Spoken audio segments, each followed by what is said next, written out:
Georgie Osvan au salon Contes, légendes et fantaisie. On est justement dans le domaine de la fantaisie, mais alors pour quel univers?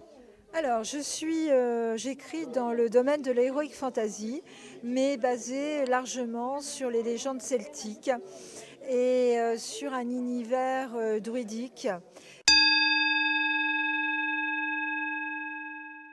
Quand on parle d'heroic fantasy, on évoque souvent, on pense souvent à des récits très virilistes. On pense évidemment à Conan le barbare et autres. Alors, comment fait-on quand on est une femme pour écrire de l'heroic fantasy? Il y a une longue tradition d'heroic fantasy de femmes.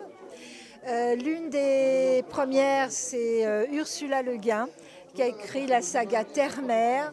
Ensuite, on a des personnes comme Tanili. Alors, l'heroic fantasy vue par les femmes, c'est une heroic fantasy où forcément les femmes ont beaucoup plus de rôles. C'est une heroic fantasy plus complexe, où la force n'est pas la solution, où la réflexion, la stratégie, la magie peuvent être des réflexions et des moyens de se sortir de situations très difficiles.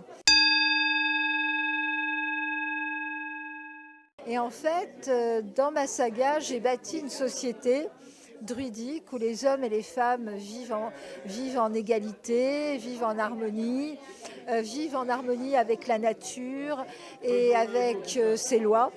Et malheureusement, arrivent des envahisseurs qui vont vouloir perturber tout cela. Et il y a aussi quelque chose qui marque l'héroïque fantasy féminine, c'est la dégradation de la nature.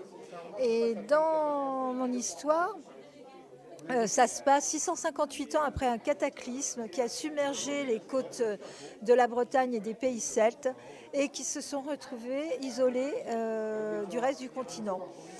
Et des années après, des étrangers arrivent et veulent perturber et détruire tout ce qu'ils ont construit. Georgie Osvan et son heroic fantasy féminine au salon Contes, légendes et fantaisie.